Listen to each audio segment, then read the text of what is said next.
Good afternoon. No point at all.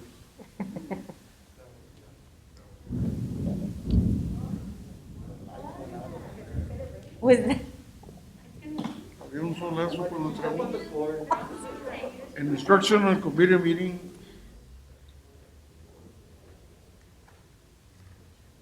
of the Board of Trustees of United ISD will be held Tuesday, today, September 17 to 20, September 17, No, seven. 7, 2021, at 6 p.m.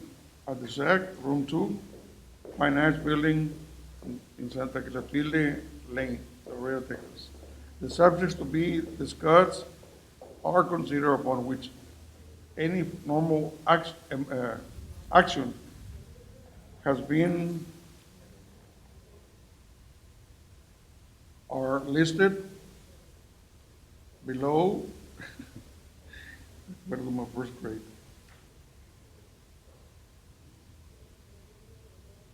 Do not have to be taken as the order shown in this meeting notice. The subjects to be discussed or consider upon which any formal action may be taken, such as listed below. Items do not have to be taken in order shown in the meeting's notice. Roll call, please. Frank Castillo, present. Juan Roberto Ramirez, present.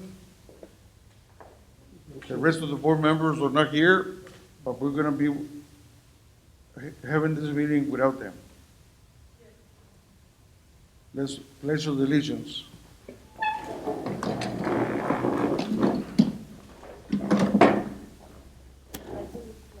Pledge allegiance to the flag of the United States of America and to the republic for which it stands, one nation, under God, indivisible, with liberty and justice for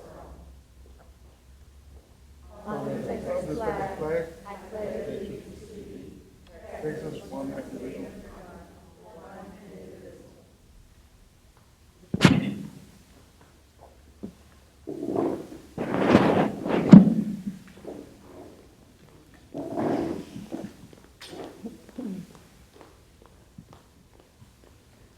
Public comments.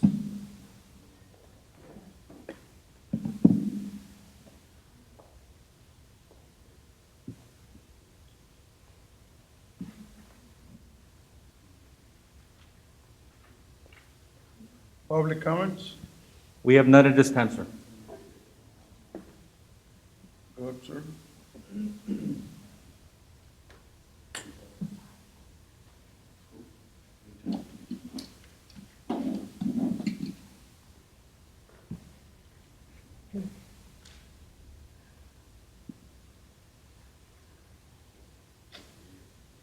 Listed below are the instructional items to be reviewed by the instructional committee with recommendations for action to be made at next regular board meeting. Approval of additional appraisals for the 2021-22 school year. Yes, sir, Mr. Ramirez, at this time, Human Resources, under the direction of our Superintendent David Garcia, is recommending, administration recommending that the UISD Board of Trustees approve the following additional appraisal for the 2021-2022 school year. And they're listed as they are there. How many do you need for appraisal? Well, we have these, sir, at our campus levels, so they went to the train T-test, for them to be able to appraise their teachers. Yeah, but I don't know how many total do you need appraisal? I don't have that number right now, but we know all our campus administrators are trained, and we're just adding to the list, You're adding to the list. okay? And we're gonna ask for the approval at our next board meeting, which is on the 15th. Maybe you can get the total of that. We'll get that for you. Appreciate it. So move. Well, the action item will be taking place on the 15th, sir. Oh, okay, no, Yeah, we'll take action at the regularly scheduled board meeting. I said approval, that's why I went with the I'll note it down as a consent agenda. 2021 TELPAS and TELPAS alternate results. Good evening, members of the board. Mr. Castillo and Mr. Ramirez present, and Mr. Gonzalez, superintendent. This evening, I have for you the 2021 TELPAS and TELPAS alternate results for academic school year 2021. We begin first by looking at the scenarios that were presented to us due to COVID-19. In 2020 and 2021, the difference was we had face-to-face instruction versus virtual instruction. Another one was that most of our campuses in 2020 tested for TELPAS, with the exception of 3 campuses that had some grade levels that were missing, versus in 2021, we had 86% of the campuses participating in the TELPAS assessment. In 2020, schools closed on March the 13th due to COVID, but being that our timelines were very tight, like I mentioned, most campuses had finished testing. In 2021, due to the pandemic and because we were offering virtual instruction, TEA extended the window for testing all the way to the end of May 2021, kind of dragging behind the number of kids that were testing and the campuses having to push to bring the kids in and parents hesitating to bring the children. So the reason affecting also the testing for TELPAS. We continue on to the results in comparing 2020 to 2021. We know that our target is 36%, needs to be met. We had the campuses highlighted in green with a check mark. Those were the ones that met the target. In 2020, most of our campuses met the target, with only 4 of them not meeting it. The other area that we are also looking at on the next slide is that we looked at the comparisons from the region, the state, and UISD comparisons, and we check marked those areas where we're either above the state or the region. And when we add not only yearly progress, but we look at yearly progress and attainment, even then with the situation that we were in, our district in 2021 was above the region and the state at 47%. And these are the results for TELPAS for 2020-21. Thank you. You were, yeah, go ahead. 2021 accountability results, right? Good evening, UISD board members, Mr. Gonzalez, and members of the audience. My name is Cristina Casanova. I'm the Executive Director for Instructional Accountability. I'm here to present the accountability results for 2021. I want to start off by just reminding you that we were not rated this year. We were not rated last year, nor this year. In fact, we have the rating of declared state of disaster. So campuses and districts will not be rated, but they did release the scores for 2021. And UISD, even though we were at about 92% of our students learning at home, being remote through our asynchronous plan, we did have an 89% participation, which means that the parents brought in their children to take the STAR exam, 89%. So that was a really good number. I do want you to note that out of the grades 3 through 8 that took the STAR, only 4 students took it on paper. Everybody else, over 99% of the students, took an online assessment. So that was extremely different.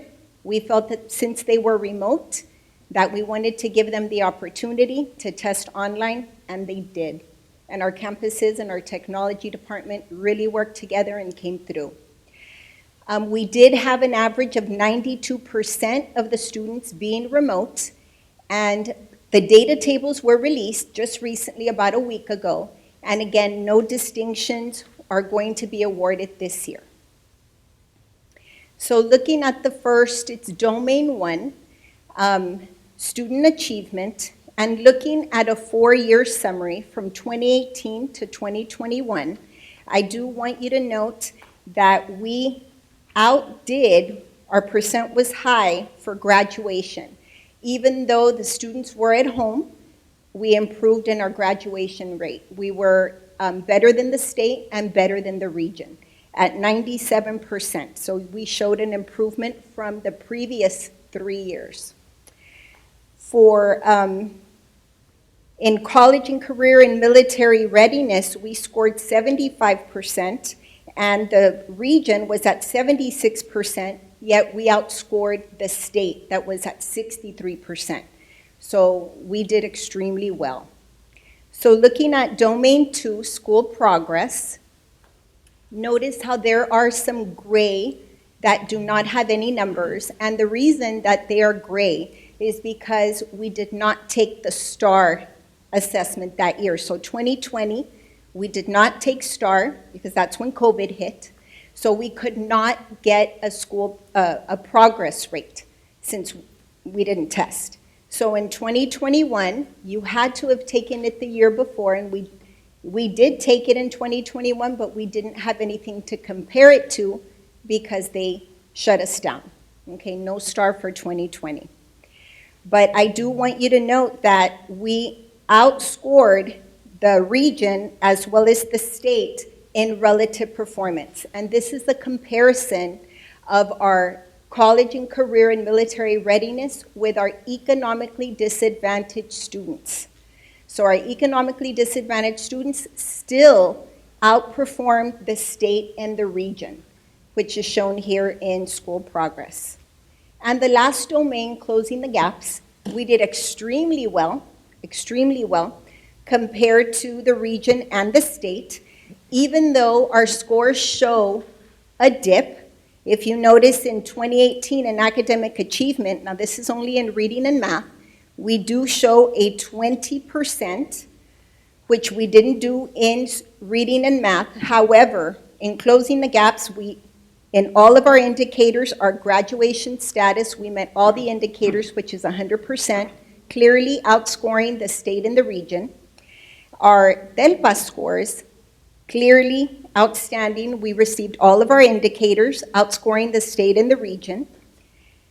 In our student success rate, even though it shows just 9% of the indicators met, we still outscored the state and the region. And our graduation, our school quality, which is our career and military readiness, again, outscoring the state and the region. So our district clearly did extremely well, even though most of our students, 92%, were learning remotely.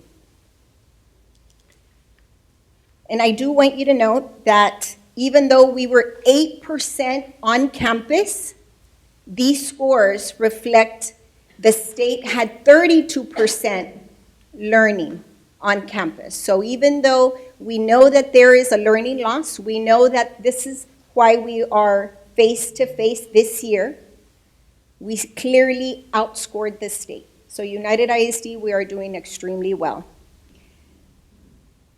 Even though we are not receiving a rating, we use the 2019 simulation tools, and what that means is we put in our scores into this simulation tools from TEA. It shows that United ISD, we would have been scored a B. So we did 86% extremely well with our 92% students learning remotely. Any questions? Well, thank you very much. It's been a clear understanding in regard to the way our students are working very hard, and not only the students, the teachers that are putting it in front. Thank you very much for your I do information. have a question. Yes. On the tool simulation, is that a principle or something that you're applying that TA sends you? What we do is that we get our scores from the state, and they come in as raw scores. So we can calculate our raw scores, but what happens is that then it turns into, for example, let's say you see a 52. However, you put it in the simulator tool, and it converts it into another number. So all the numbers that we received That's are... why I'm trying to figure out what the tool is. Yes, it's from TEA. Okay, well, excellent job. Thank you very much. Thank you. Thank you. Thank you.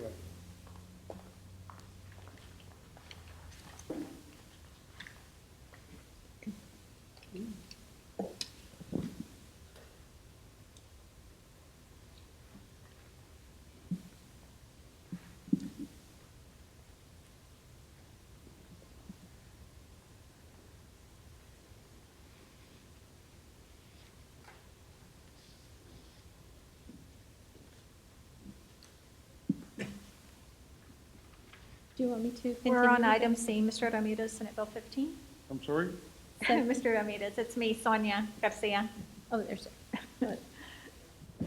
We're on gonna go item to the C. third one. Just in case, Letter we're on C. item Go C, ahead. Senate Bill 15. Something happened here that Yes. something else was coming on. Letter C. Sometimes the screen's moving. Okay. Today, we're gonna go to Senate Bill 15 on virtual instruction. There is the virtual academy program plan. Yes, good afternoon, Mr. Ramirez, Mr. Castillo, Mr. Gonzalez, and members of the audience.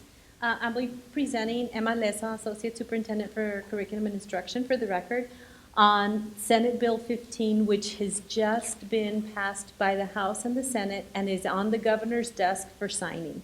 So the minute that the governor signs it, then it's something that is available for the districts to consider. So I just want to go over the information on what Senate Bill 15 is and what it's going to provide our district the ability to look into. So giving you an overview, as finally passed, this bill would allow districts to operate a local remote learning program to offer virtual courses to eligible students. But there's a criteria that we must meet for the eligibility. We would get average daily attendance, or ADA, generated through the virtual academic program if all requirements are met. Instruction in this program can be synchronous. Synchronous means that kind of like the teachers on one side and the students are on the other, or asynchronous where the students log into a particular program. Or we can do a combination, or we can do hybrid, getting the students in person and also virtual.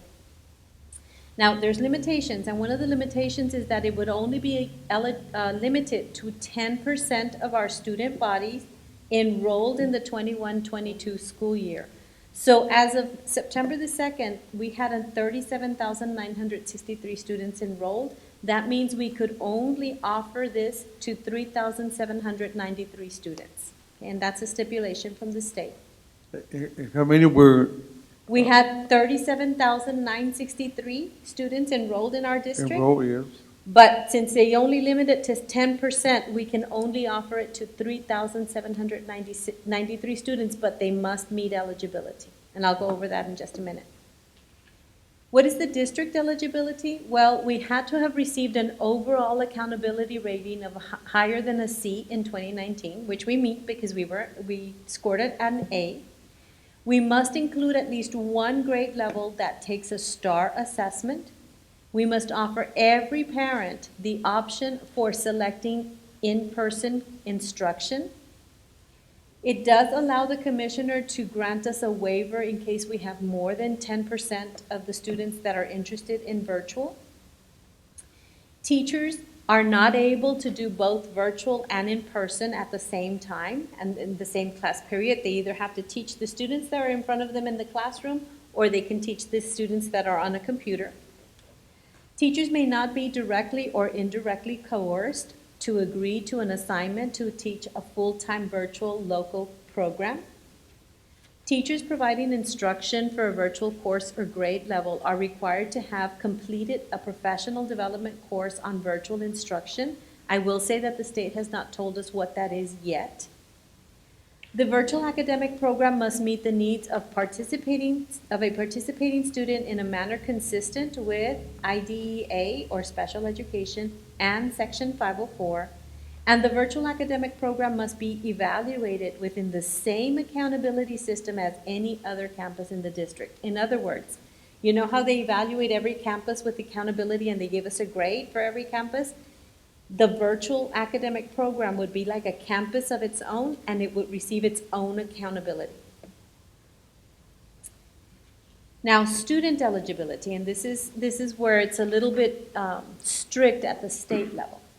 So the way the bill finally passed, it would not allow attendance of students who received remote instruction for the majority of 2021 if they failed any STAR test. So last year, our students that were remote, if they failed any one of the STAR tests, reading, math, writing, science, or social studies, they could not participate. Or if they did not earn a 70 or better in each of the foundation curriculum courses, like reading, language arts, math, science, and social studies, or if the student had unexcused absences exceeding 10% of the instructional days in 2021. So we would have to look at which students would qualify based on this criteria. The students must also be enrolled in the district. They must have reasonable access to in-person instruction, and they must be administered any state-required assessment instrument in the same manner as other students, or in other words, in person. So when we provide the STAR test administration, these students must come in to take the STAR test, just like any of our other students on campus.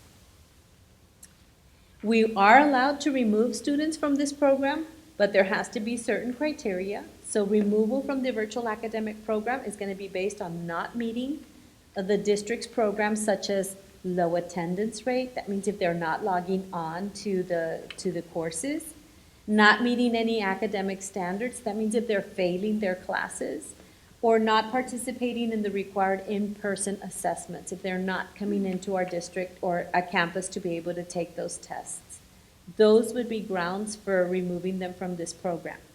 However, the parent and student must receive periodic performance information such as progress reports and report cards, and we will continue to do that. And then the parent and guardian must have sufficient notice and opportunity to provide input before the student is removed from the virtual academic program. I don't know if you have any questions thus far. How long is this bill? This bill is, yeah, it's about 9, 10, 11 pages, so I kind of just No, that's fine. summarized it here. Well, actually, I do. Maybe I can ask you now before Yes. you continue. I know you do a wonderful job, Ms. Lessa. I know you always do. But why is it that the state doesn't allow virtual and in-person teaching at the same time by that teacher? Is that really a good idea or not? Well, actually, I will tell you that based on last year's virtual, now, we didn't have that because most of our students were virtual, and if we had them in person, the teachers were dedicated to the in-person. However, at the state level, they heard from a lot of the teachers that were doing both. For example, like if this would be a classroom, and then I was also teaching students that were at home.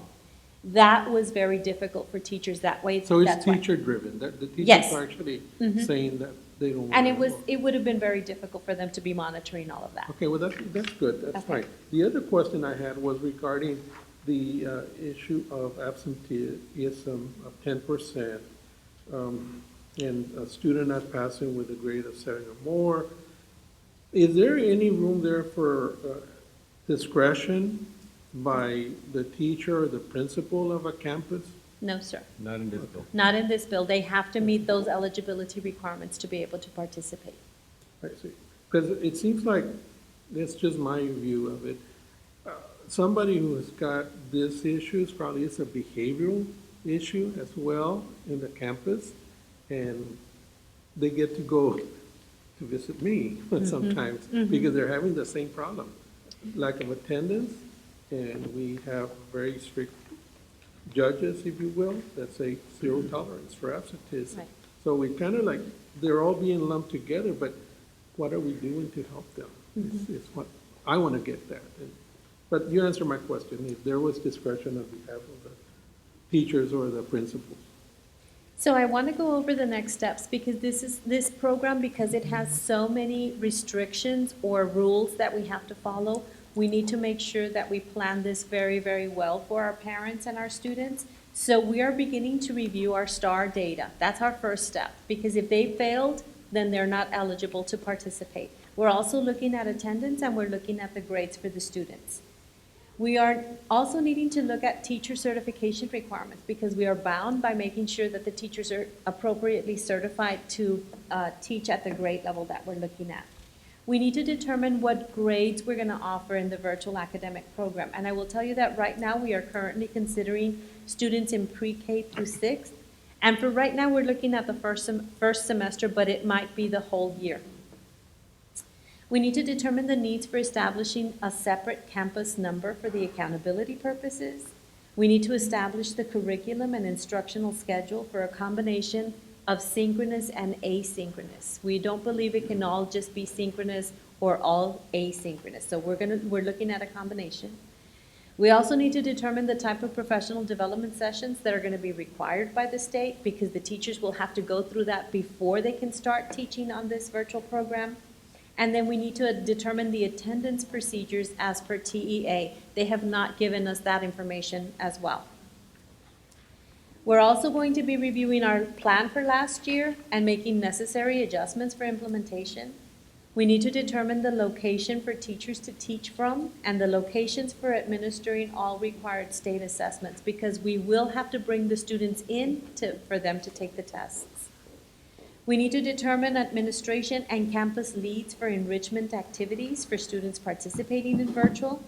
And we also need to determine what the participation procedures are going to be for UIL and extracurricular, because we have to offer these to our students participating in virtual.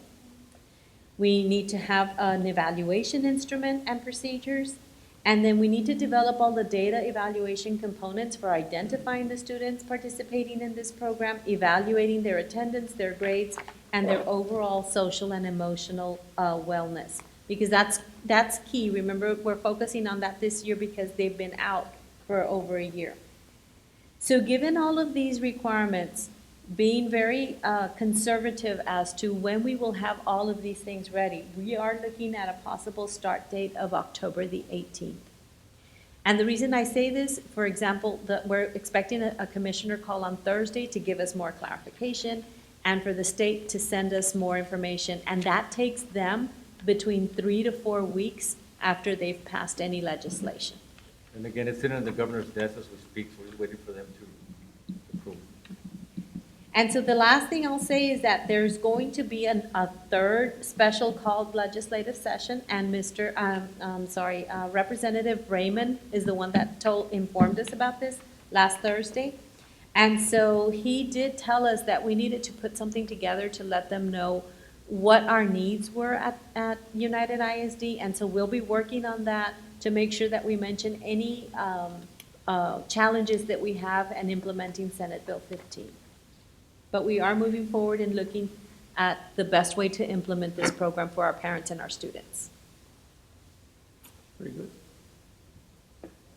Thank you, ma'am. Thank you. And please excuse me, No worries, sir. No worries. being able to read properly. I had a stroke and it kind of blind me. With this blind, I cannot see any ugly faces, so hopefully you're pretty. That's a good thing, sir. Thank you. Thank you, Mr. Ramirez. Don't look at me. You're going to close the adjournment, sir? So you're going to adjourn, Mr. Ramirez? Number 6, adjourn.